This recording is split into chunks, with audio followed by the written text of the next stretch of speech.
Good morning and welcome. Welcome to the Brand Momentum Morning Show. How are you doing?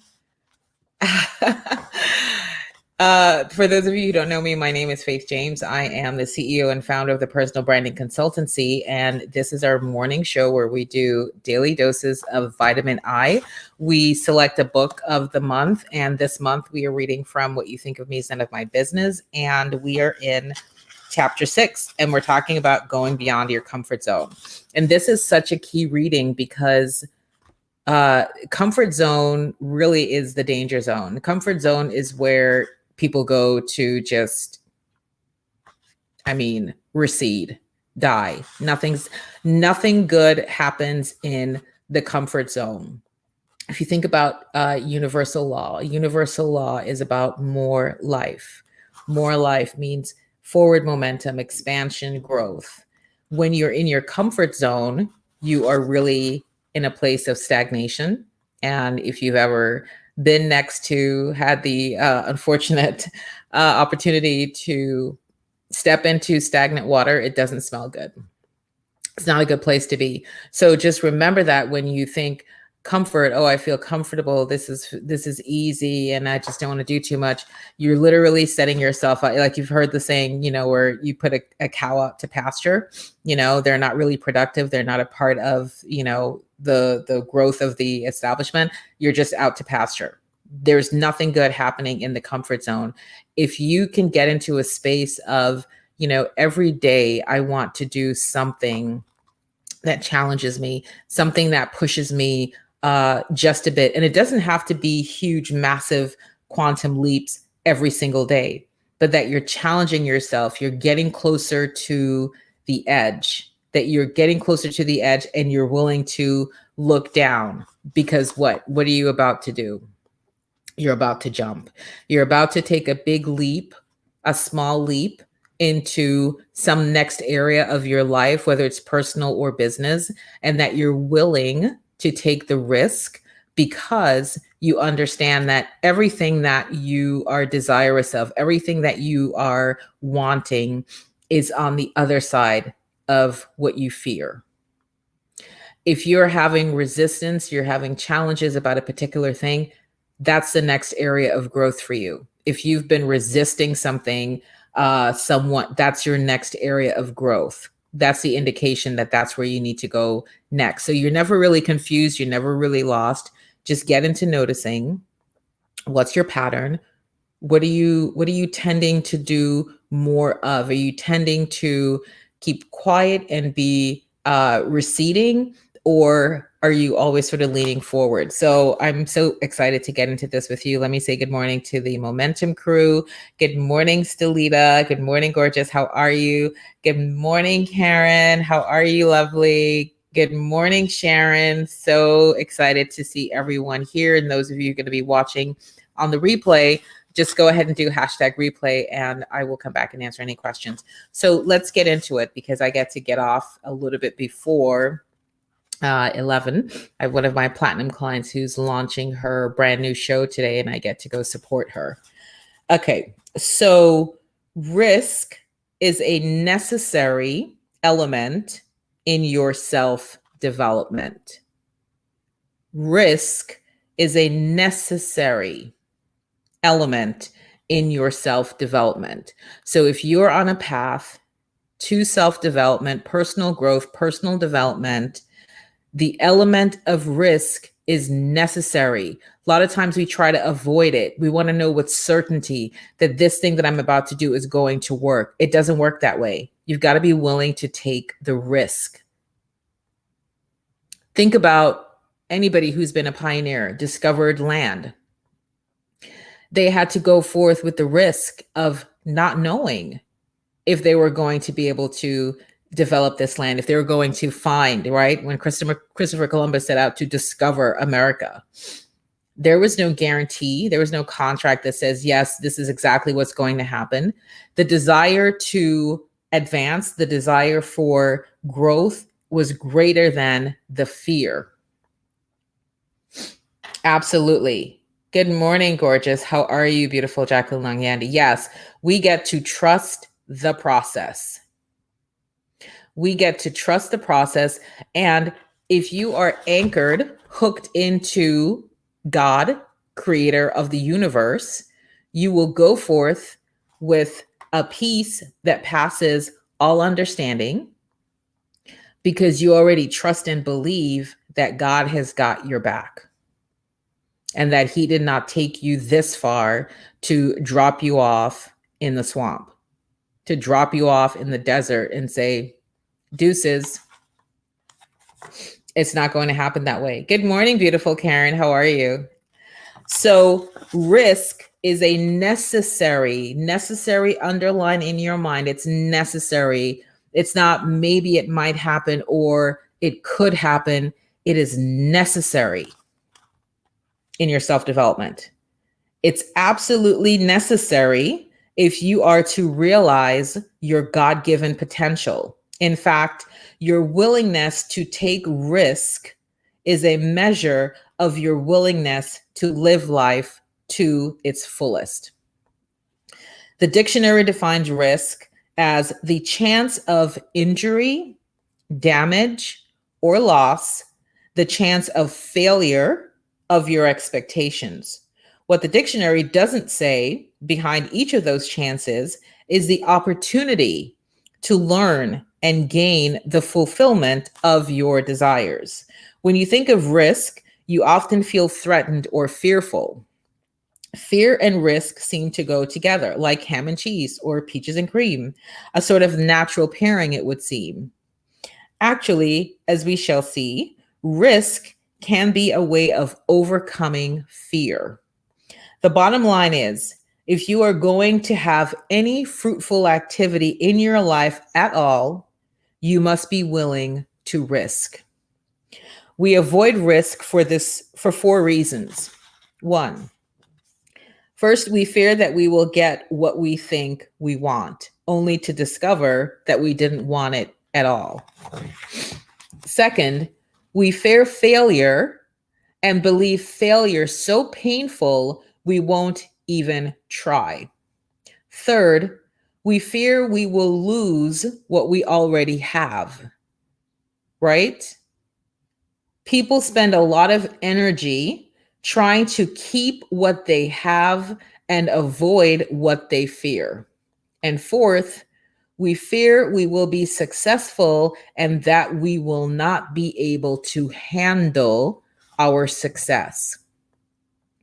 You know, you've heard that song. Most of you probably know. I think it's Notorious B.I.G. that says "More money, more problems," or it's Jay-Z, one of them. More money, more problems. So that's sort of embedded in some of the of your subconscious thinking potentially, right? So it's more money, more problems. So if I'm successful, if I do this thing and my business becomes successful, I'm going to have more problems. So subconsciously, because your ego is about trying to keep you safe, it just brings up those thoughts. No, don't do that. Don't try to scale your business because now and then you're going international. Now you got to go deal with all of the challenges of, if you're in retail, custom and duty and shipping and all of that nightmare. Who wants that? Just stay safe. Just stay calm. Just stay here in the stagnant water. It's good. Nothing bad's going to happen to you down here. Just stay here. A pernicious byproduct of fear is immobility. The phrase frozen with fear is usually associated with a traumatic event like war, physical assault, or accident. But such immobility can be an ingredient in our daily lives. We become frozen mentally and physically when we think of taking action to change our lives. There's a part of us that wants to keep things just the way they are, no matter how unhappy we are with them. To cling to the familiar, we will pay almost any price. An extreme example is the story of my great-grandmother.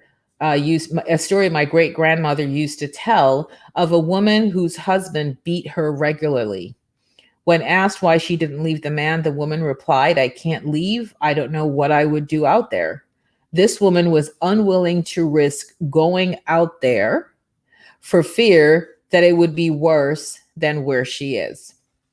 To one degree or another, we all do this over and over again. No matter how painful the familiar, we put up with it because we fear the new. We call this unwillingness to risk security.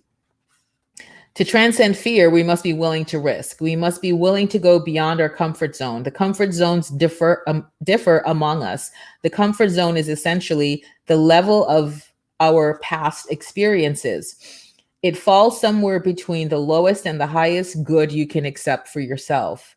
We are all familiar with the convict who, after years of imprisonment, is finally confronted with freedom and doesn't want to leave the security of the prison walls. In a way, we are all like the prisoner. We remain in the familiar situation even when it falls short of happiness and fulfillment because we are afraid to expand our comfort zone. We forget that life is to be lived. Life is about full self-expression and self-fulfillment. To live fully, you must expand and grow, and that requires risk.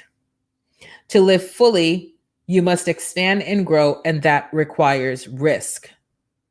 When we settle for the familiar, for safety, it's because we've forgotten that God is our only security.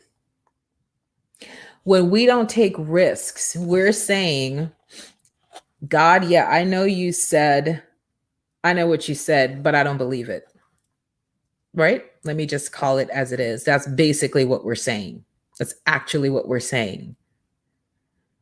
You said, yep, God, I heard you. You said you're going to work out all things for my good, but I don't buy that. So I don't trust you. So I'm just going to do me and stay here in my little pond, though stagnated, though infested with a billion mosquito larvae, though sullen with dead fish and fish droppings. I'm going to stay in this little pond because I don't trust you, God.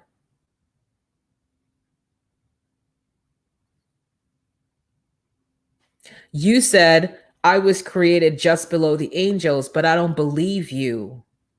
I don't believe the words that are coming out of your mouth.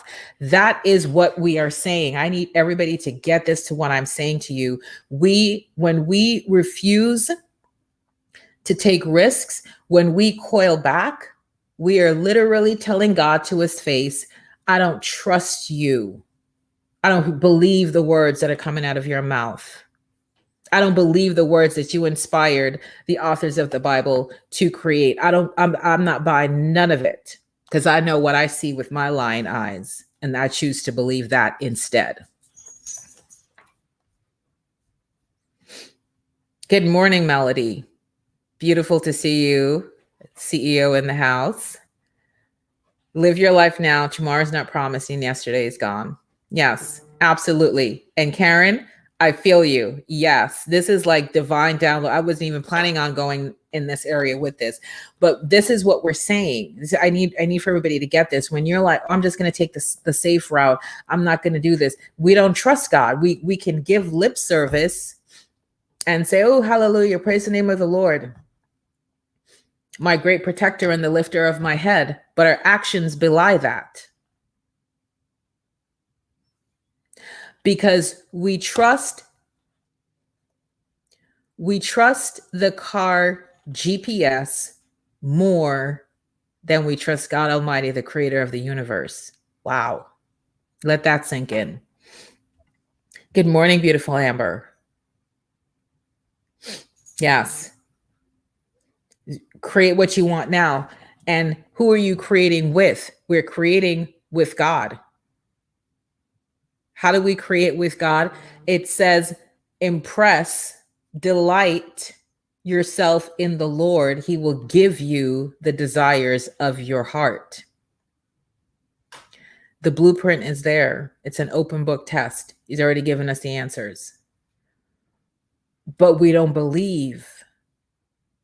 And it's not just that you don't believe in yourself and you don't believe God. You don't trust God. So we stay quiet, we stay safe, we stay small, we think we're safe. We stay small.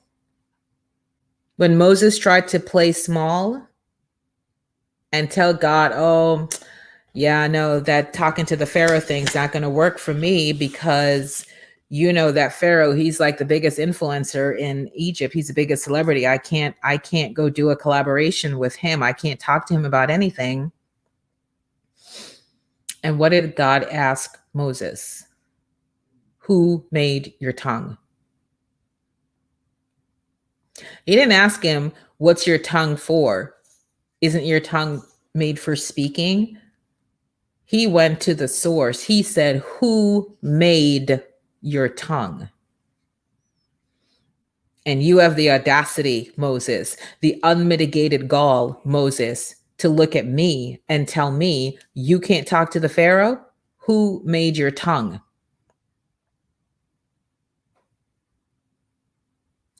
So when we're in risk aversion, hear me say to you, by your actions, you are showing you do not trust God. You trust the GPS more than you trust God. And how do I know this to be true? Because I do the same thing, just like me. We go in, we don't know where we're going. Somebody, Good Time Tina says, girl, oh my gosh, we're going to this celebrity party down on South Beach, all access. Here's the address. You've never been there a day in your life. But what do? Get in the car, put in the GPS, hit destination, and then we're just kicked back. We're easy. We're on the phone, we're eating, we're making stops along the way. Why are you making stops along the way once the GPS started? Because you know, you trust, you believe that even if you pull into CVS to get a bag of Lindt chocolate for the drive, you know, you trust, you believe that GPS is going to say, recalculating. You made a wrong turn because you were on the phone talking to Good Time Tina, asking what's going on, who's there. You missed the exit. Do you pull over on the side of the freeway and start crying? You're lost, hitting flares, road flares, calling for help. I'm lost. No. You just wait for your GPS to say, turn left at such and such road, because you trust and believe your GPS is going to get you there no matter what. No matter how many wrong turns, no matter how many stops along the way, no matter what, you trust and believe that your GPS is going to get you there. Yes or yes? And we're easy. We're not stressed out. We're not having any heart palpitations. We're good. We'll get there. Even if there's an accident, you're going to be delayed, but you know your GPS is going to get you there. Who inspired man to create the GPS?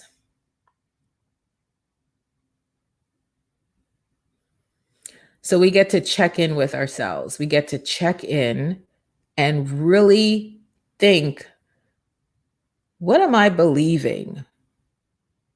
Where am I in my life right now? And what am I believing? What has caused me to be at this place, in this moment, in this time? And do I have a greater desire to be elsewhere, further along? Delight yourself in the Lord. He will give you the desires of your heart. What are the desires of your heart? Tell me in the comments, everybody. What are the desires of your heart? What's in your heart now? Everybody put your hand on your heart. Breathe into it. What is a desire of your heart? What is it? 2, 3, 4, doesn't matter. What are some desires of your heart right now? Let me see in the chat. What are you desirous of?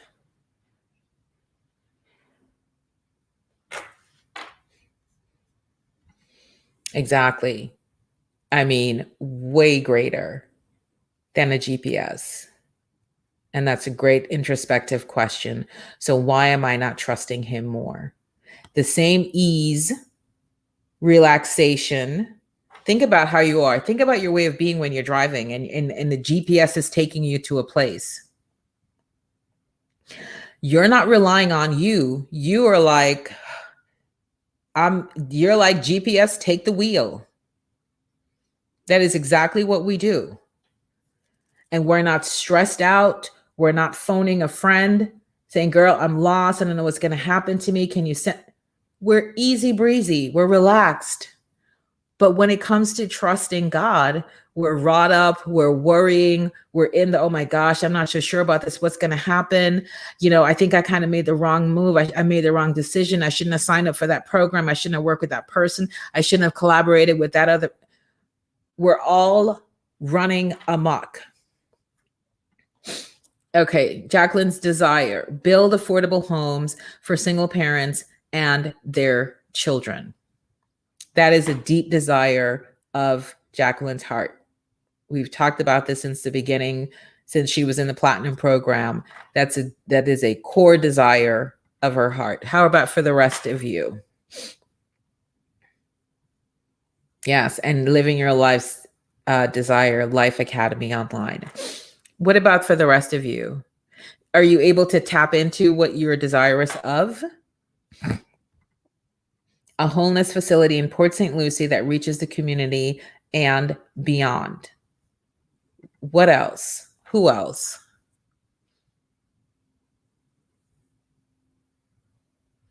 See, it's a two-part structure. Delight yourself in the Lord. He'll give you the desires of your heart. But you first have to know what the desires of your heart are. And it's a simple if-then statement. If you do this, then this will happen. If you do this, this will happen. If then. So when you think about we're not willing to take a risk, who else? Let me, before I even go on, there are many people watching now. 2 people have a desire. Good morning, beautiful Alicia. Alicia says to move to another state. What state do you want to move to, Alicia? Karen says her desire is to have her T-Bird repaired so she can drive it. And she's desirous of a 300 acres. She's desirous of 300 acres of new fencing and to rebuild the covered arena so she can work with women. And that's just the beginning. Wonderful. Okay, Alicia says, Georgia. My family is in between Lawrenceville and Decula. Georgia, Lawrenceville I actually lived there for a bit too. So if that is a desire of your heart, then the formula says, delight yourself in the Lord and he'll give you the desires of your heart. Make your desire known. Make your desire known. Known to you, known to the people around you. Everybody, Alicia, that you speak to should know of your deep desire and your love for Georgia and the reasons why you want to get there and what you're going to do. And you get to build out that vision. Right? Melody says, the Pro Event Planners Conference and Event Center. Make your desires known. So when you think about your desire, what is it going to take for that desire to be made manifest? All right? You get to think about all of the things that are required. Run into those with excitement and curiosity and intrigue. Not, oh my gosh, I'm going to need this to get 300 acres of fence. That's going to be, I don't know, Karen. What is that? $100,000? Totally making it up. I don't know, ranch life. But whatever it is, you run into that with curiosity and intrigue.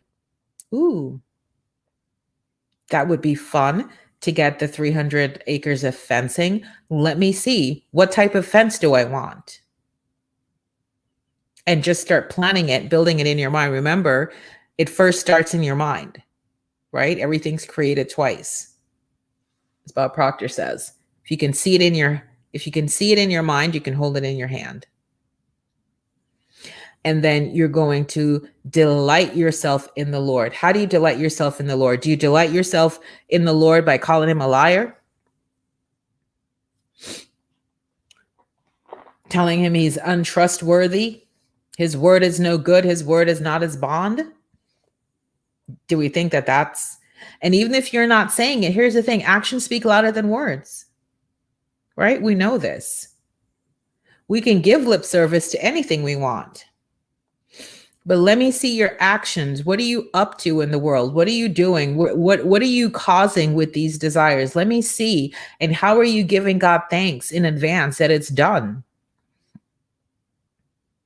And then how are you moving forward and taking the necessary steps to make it so?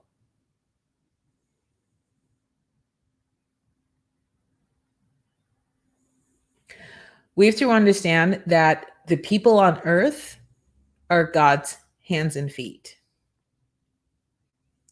That he is Alpha, Omega. He's everywhere, behind, up, everywhere. But the physical comes through the people who are here on earth, and he uses the people here on earth. So when you have an opportunity to do something, to cause something, to bring your desire forward,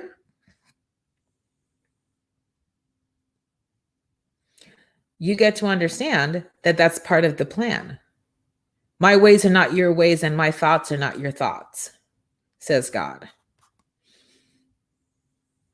So we just get to be in a place of allowing and trusting just as much as you trust that GPS, that even if you made a wrong move, even if instead of 300 acres, you can only source right now 200, that you know it's all in his plan. It's all in his timing. It's all in his purpose. And you're just in a place of allowing, and you give gratitude that we could source 200 or 250.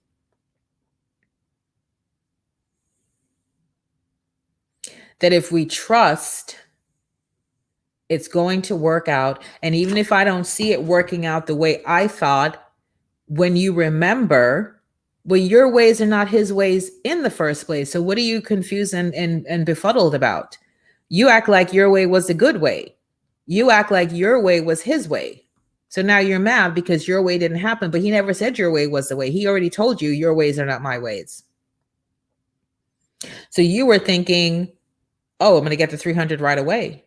His way was, nope, you're going to get 200, and then you're going to cause something different, and maybe you're going to get 500. Maybe the whole farm gets a total rebuild. Maybe you're on HGTV, Farm Edition, Ranch Edition, and they redo your whole system just to be on the show.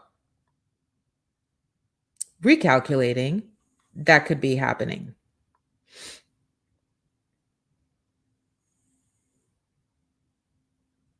Jesus says you have not because you ask not.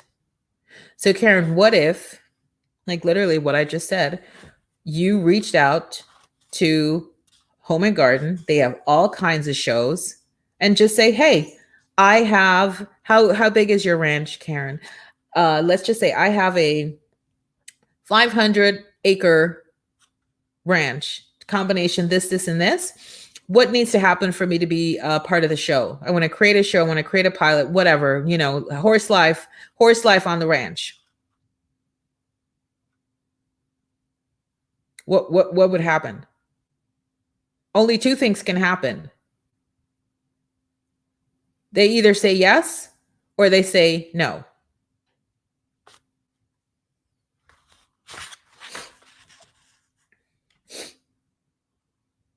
Okay, great. I love it. Taking the action, Jacqueline. Starting a movement that will create the wow and make it affordable. Leave no one out. I love that. Yep. Just so the first one, next one. Yep. Absolutely. One foot at a time. Good morning, Nicole. Financial stability, doing the things that I love, write children's stories, screen printing, designing clothing, a hobby farm, helping others to be their best self. Love it. The Pony Express. So we get to trust. We get to trust God. We get to understand that risk is a part of the plan. When God said to Abraham, listen, take your family and move. You're going to go to this place you never heard about called Canaan. Go. I'm going to give it to you. Just go. Abraham is a perfect example for us to look at. He was made right by God by his faith.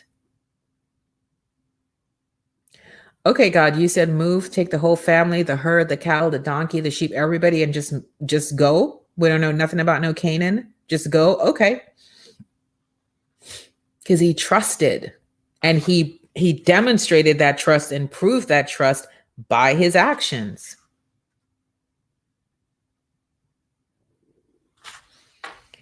Yes, ma'am. That pilot gets to be created. See, this is exactly what I'm talking about. Every show that you've ever seen was first an idea in someone's mind.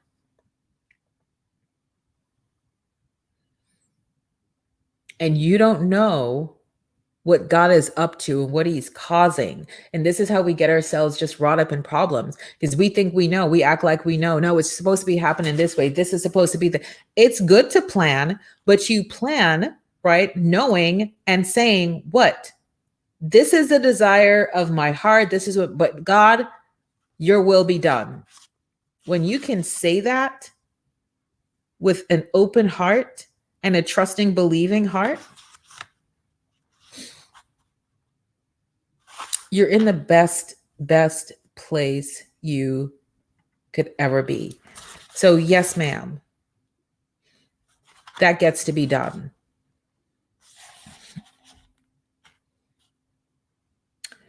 Okay. Let's see.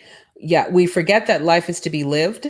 Life is about full self-expression and self-fulfillment. To live fully, you must expand and grow, and that requires risk. When we settle for the familiar for safety, it's because we have forgotten that God is our only security. There is no security in any job, any person, in anything. God is your security. Growth and change can be exciting when we depend on the source rather than our mates, our friends, our government, on people, places, and things. There is no lasting security in physical or material world. People change, money devalues, government collapse, companies retrench and fail. Nothing is constant in the physical world. Hear that. My mom says the only constant in life is change. Our quest for security in the physical world is doomed because the world is designed for change. What does your telephone look like? What did your telephone look like 20 years ago? Change. The only constant is God and the spiritual world. When you realize that God is constant and that you are an individualized expression of God, you can create what you want regardless of what's going on around you. You are free to risk, to give up what's comfortable and familiar in favor of that which is satisfying, fulfilling, and exciting. Some people are willing to settle for dull, boring, drab, and unfulfilled jobs in the name of security. Others are adventurers who welcome the challenge and excitement of risk. Many of my management seminars are conducted for people who totally work on commission. They have no regular salary, no pension plan, no unions. If they don't produce, they have no income and soon no job, yet they love their work. They accept the excitement of challenge. They're willing to risk, and many have been richly rewarded for their risk. On the other hand, Look at the ones who spend a lifetime working for the government because it offers security. Those who are there because of the benefits, the job security, lack aliveness. I have a girlfriend who works in a veterans hospital. She hates her job, but won't leave it because of the benefits and job security. She's a lovely, talented woman, but we don't spend much time together anymore because I have gotten tired of her complaints, and she finds my willingness to take risks uncomfortable. As Henry David Thoreau wrote in Walden, the mass of men lead lives of quiet desperation.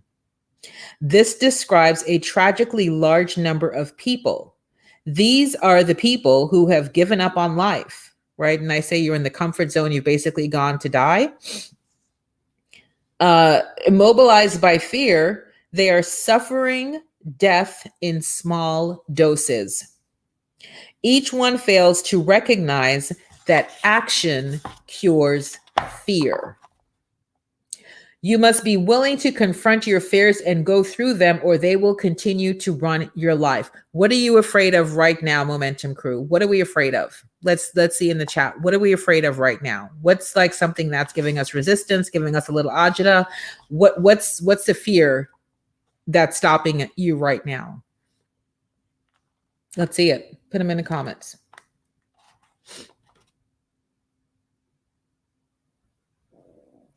I can remember when I was terrified of public speaking. Even in school, I was afraid to raise my hand or speak in class.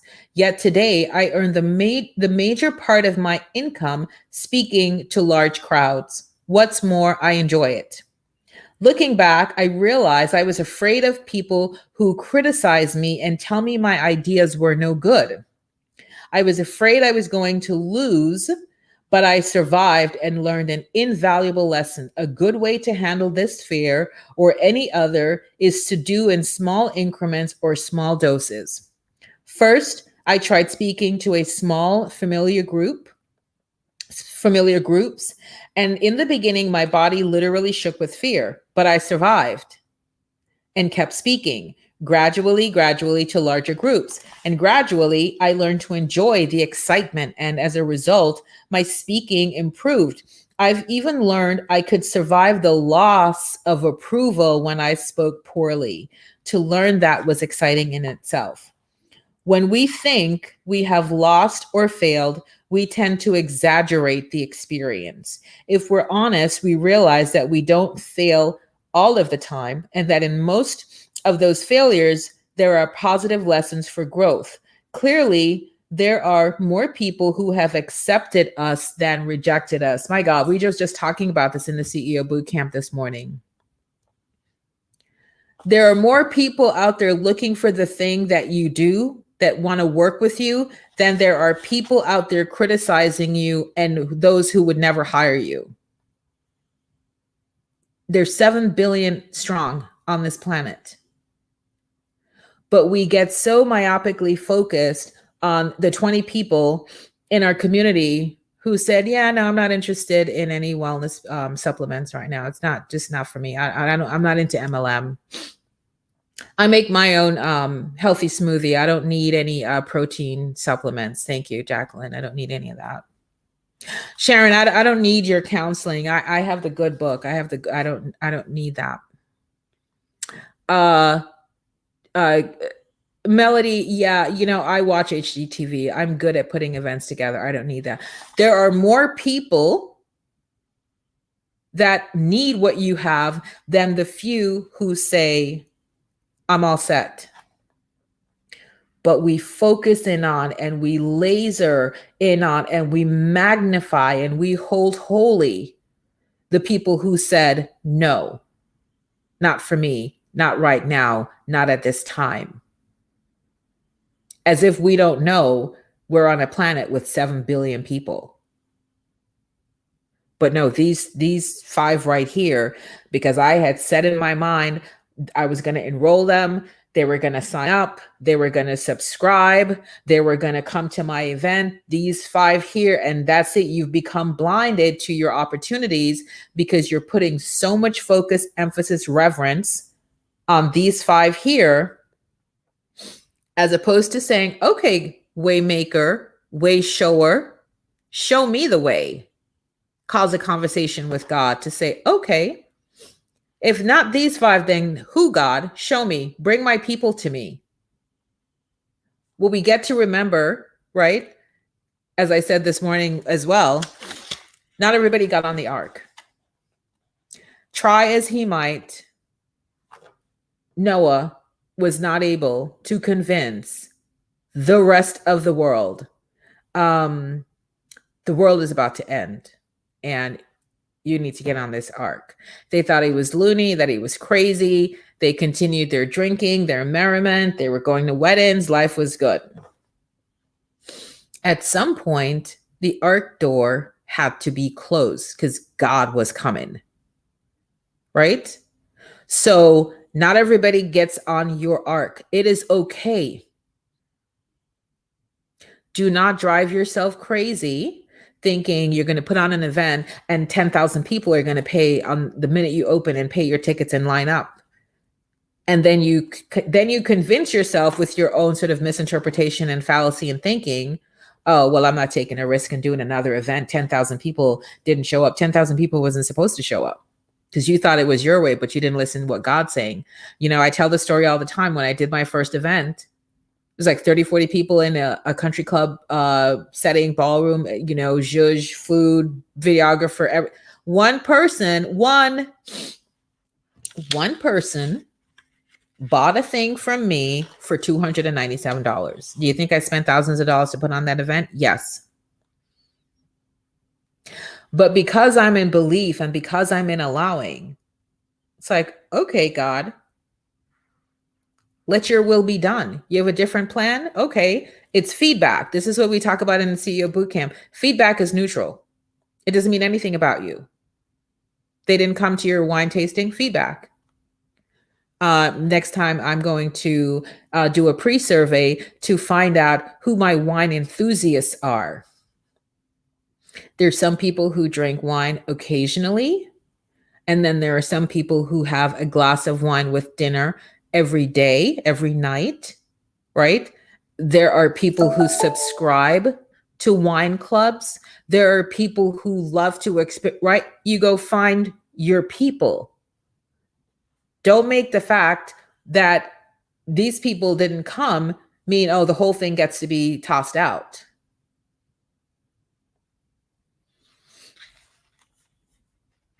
Hello, Mikey. How are you, my love? Good to see you. Jacqueline says, that's me. If I don't sew, I have no income, but you love it. Exactly. Because you're focusing on the thing that you love. This is for me. The really key thing is to do what you love, to do what you love. Many of us are unwilling to take that risk because we've bought into this notion of safety and security. I had a big, safe, secure job, chief strategy officer at an advertising agency in Minneapolis. What happened? What happened in 2008? Change, recession. Oh, Faith, we love you a long time, but we're going to need to let you go. We can't afford you anymore. Change. What are you going to do? Right? And so when you're just in a place of allowing, like, okay, this thing happened. I get to change. I get to, modify. Just like when your GPS is like recalculating, trust God to recalculate for you. You are not alone. You're not on this journey by yourself. So let that sink in. Yeah, it's a decision point. It's a decision point because what we do is we say to God, I don't trust you that you have more. You say you have more. You say you're a God who's going to give me this life overflowing, tamp down, running over, but I don't trust you. I don't believe you. So I'm going to just stay here and do me and worry and worry. And what did Paul tell us? The thing that I feared the most has come upon me. So we're basically canceling out everything God and his angels are trying to do. We're canceling it. So it's a decision that we get to make, that I am going to go boldly into the good night. Yep, here's a good one from Karen. I can manifest it. My fear is it will not last. No, it's a falsehood, and it's the same old fear that I've had to put away and forge ahead. It's just the ego. It's just the ego saying, look, we're not going to get you embarrassed again, right? So don't even wish for that thing, because you know you're not good with numbers. You know you're not a good money manager. So we're not even going to have you get that. Because then they're going to laugh at you. Oh, look at her. She thought she was so fancy. Thought she was going to do a pilot for HGTV at home on the ranch. Look at her now. Can't even find money to get her 500 acres of fencing. Ha ha ha. That's the ego trying to convince you. Don't take no risk, Karen. Stay where you are, exactly where you are. Matter of fact, if you can hide a little bit more, that'd be great. If you could just cut down on your videos and your posting and the things you're sharing, if you could just dial that back a little bit, you'll be even more safe. Moses, who made your tongue?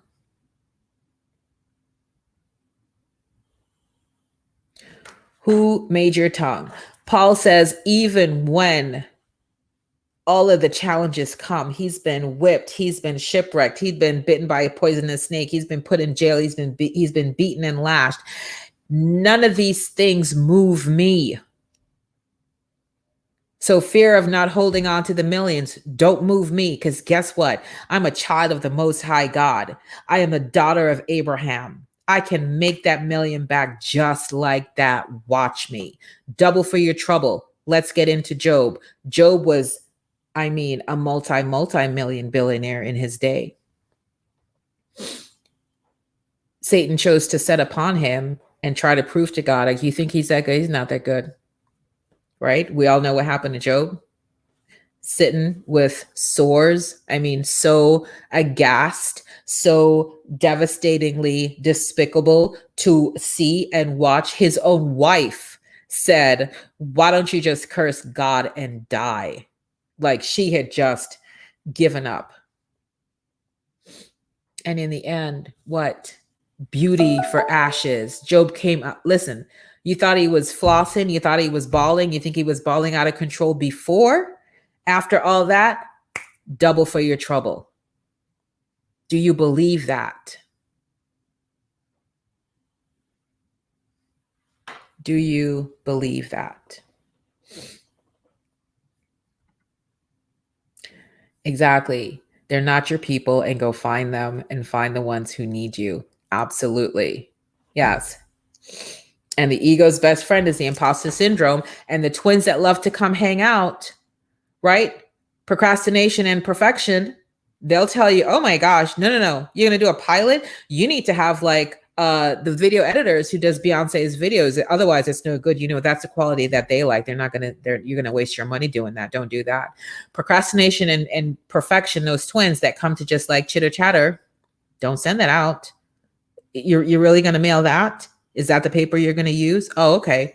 That's not that great. Watch them.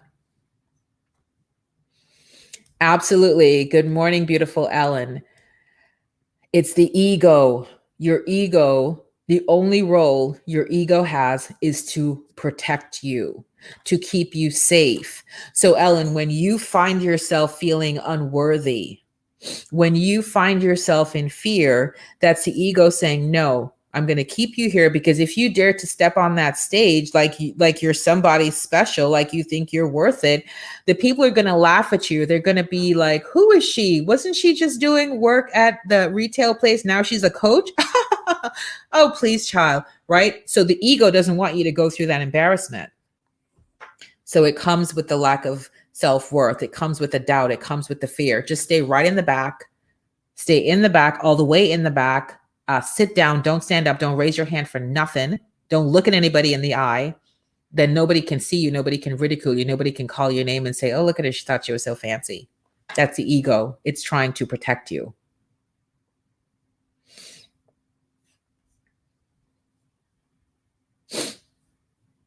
So risk, we come back to our thought for this reading. It's not just a thing that can happen, that might happen as you're growing, as you're developing. It is necessary. It is required. Because that's how you get fear out of the way, right? And it can be small dose increments. So let's think about the things that we're fearful of, right? It's okay. I'm fearful of success because it's going to be more money, more problems. What problems might manifest? Okay, I'm going to just burn through the millions. I'm going to have people who I don't have time to manage, don't want to manage. List all the things of the challenge that you think, and then go into, okay, right, what could be a solution for this? Okay, you're not good with money? Oh, trust and believe. There are plenty of money managers who eat money for lunch, breakfast, and dinner, who know how to manage your millions. Hire them.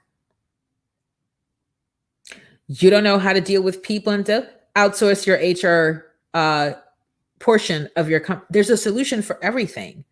But the problem that we have then is we think it has to just be us. Success is a team sport. Success is a team sport. And so everything is not about you. And when we try to take on all the load on our back, then we're like, oh my gosh, it's too much. I can't. Because you're trying to solve the world's problem. I always have to remind myself, Faith, you are not the general manager of the universe. That means I get to ask for help. I get to collaborate with other individuals who that's their wheelhouse. I need somebody to manage my millions. I don't have a desire. I don't have the skill set yet. I don't have any desire right now. I have a pilot to go create, right? I am a creative genius. The details be damned. So I'm going to go hire a team that can manage it. You think Oprah's sitting there counting her billions? You think she's looking at spreadsheets and going, okay, let me see, carry the two. Hire it done. Hire it done. You are so welcome, my love. So guys, I love you so much. It's 10:55. I get to go support my client in her new show. I want everyone to think of the thing that you either have fear around, you're not willing to risk. What are you feeling right now that I'm not willing to take a risk? If it's for you getting on video, I'm not willing to risk that because my curls are like, I don't know where they went this morning. They're totally falling out. I'm afraid that people are going to ridicule me. I'm not going to be able. Then that means you turn your video on and you set your live and you do a live for 1 minute. And it can be as simple as you sharing a quote. What's your favorite quote? So it could be something like this. Hi, everyone. Faith here. Happy Tuesday. This is one of my favorite days because it's the day that the Lord made. Here's a quote that we're pondering today. The brave don't live long, right? But the meek, the coward don't live at all. Long live the brave. I've always loved that quote. What about for you? Comment below, let me know. All right, take care. That's it. Did anybody die when I just did that? Did anybody feel like they had a death pang when they thought of themselves doing that? So that's just one example. What are you fearful of? If you have an email list, are you afraid to email your list because you're afraid the people are going to subscribe and say, oh my gosh, if I get one more email from that Ellen account, I'm just going to be done with her. I'm unsubscribing. Go write the email. Before I was like that because, I'm on so many different lists and you see all these influencers. I mean, they mail you whenever and however they feel like it. Because here's the energy around it. If it's not for you, go. If it's not for you, unsubscribe. I get all sorts of email. I choose to either read it or save it for later. If it's not for me, I unsubscribe. If you're afraid of people leaving your list, go write an email right now. Exactly the thing that you're afraid of doing, go do it. And then breathe, and you'll see, whoa, I'm still alive. So now you've just canceled that one thing, because secrets keep you sick, right? Fear also keeps you sick. If you have so many fears that you're trying to maneuver through, you can't be free. You can't go forth into that good night. So think about, for you, what is the thing that you're fearful of? Go do it. Even if it's one simple little thing, go do it. And share in the tribe what was your fear and what you did. And I will see everybody here tomorrow. Friday, I will not be live. You can watch some of the replays, just giving you a heads up on that, because I get to go to Minneapolis to see my boy play in a tennis tournament, and we're going to hang with the weekend for the family. So Friday, no show, but we will be here through the rest of the week. So if you're not in the Savvy Branders tribe, let me find it. If you're not in the Savvy Branders tribe, go search for it. Savvy Branders tribe, ask for access, and then post what was your fear and what you did to overcome it. I love you guys so much. Be well, go be fabulous. I want everybody to get on a wealth walk. If you've never done a wealth walk with us, go do it. Post that in the tribe too. Be awesome. And I'll see everybody soon. Take care. Bye-bye.